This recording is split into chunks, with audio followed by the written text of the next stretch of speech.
we're gonna play rock, paper, scissors. We're gonna learn how to play capture the circle. So we play rock, paper, scissors to see who goes first.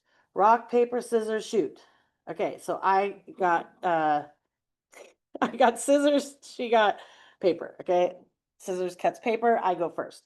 So since I'm going first, we're going to take 2 dice, and these are 6-sided dice.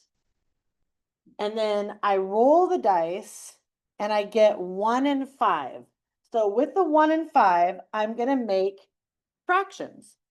The small number will be the numerator. The larger number will be the denominator. So I have 1/5.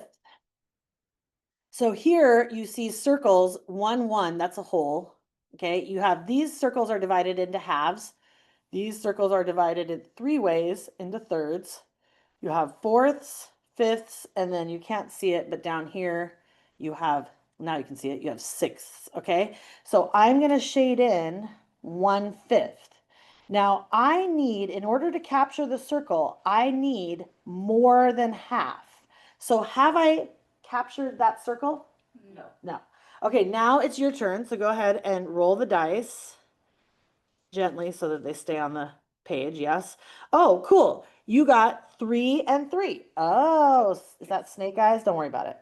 Okay, so 3, 3, you can either capture one whole, you could capture 1, 2, 3 thirds.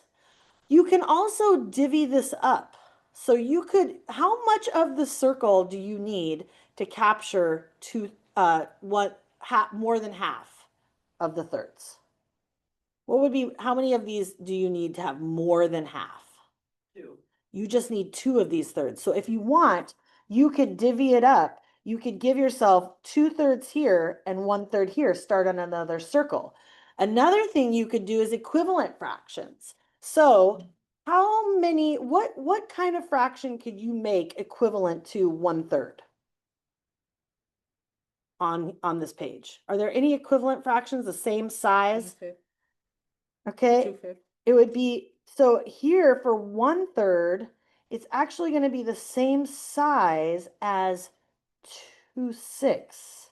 2/6. So 1/3, if I multiply by 2 over 2, I get, you can't hardly see that at all, you get 2/6 is equivalent. And hopefully we can see that they're the same size.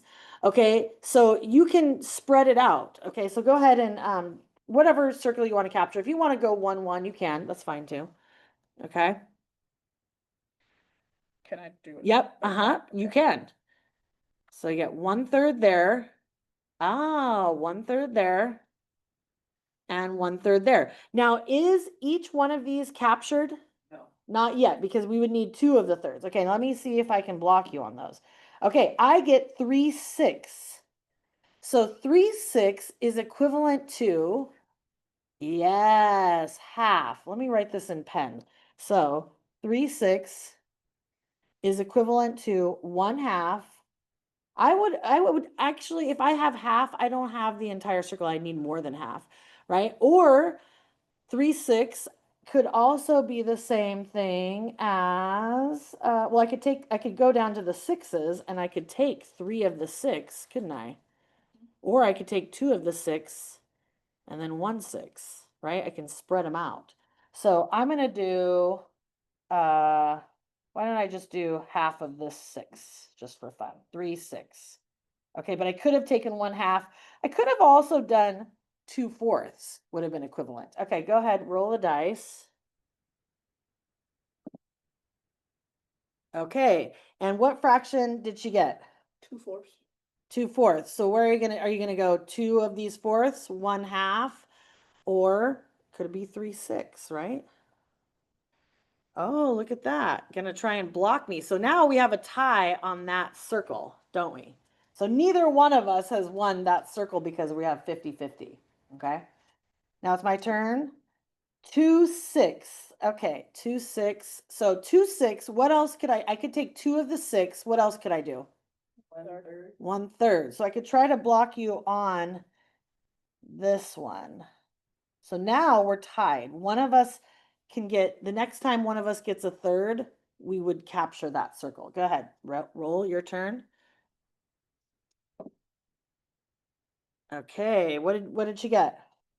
2/5, okay. So you could start to block me. There's nothing that we can make equivalent to fifths, actually. We're going to talk about equivalent fractions next time. So 2/5, okay. So she's beating me on that circle. And we're just going back and forth. Ooh, 4/4. How much of the fourths do I need to capture it? Three. I just need 3 of it, right? Because 3/4 is equivalent to 75% or 3/4. And then I could give myself another quarter so I start on another circle, unless I wanted to just really fill that whole thing in. Okay, now your turn. So now you captured that circle. I've captured that circle. Ooh, 5/6. Okay, 5/6. So again, how much of the 6 do you need? In order to capture the 6, how much would she need here? 4. She would just need 1, 2, 3, 4, because really 3/6 would be half. One more would give you more than half. And so you could start on another circle. You could take, because you have 5/6, you could take 1, 2, 3, 4, and then one more if you want. Or use all 5 in that one circle. Does that make sense? Why we would want to maybe split it up? So basically, I just captured this one. Yes, because as long as you have over half, yep, and then you get one more to start on another circle. As long as you have more than half of the circle, you have captured it. Okay, here's 2/4, so I get a half. I could try to block you on this one, take half here. I could take actually 2/4. I kind of want to capture. I already am 1/4, towards. If I take, you see how I can get 2/4 here? Yep. Now I've captured this one. Okay, so we just keep playing this until there's no more circles left. And then we see who has the most circles and that person wins. Okay. And if it gets to a point where like all of them are taken and you can just like re-roll essentially. Okay. Any questions on that? Questions? Equivalent fractions? Capture the circle. So we're going to play it.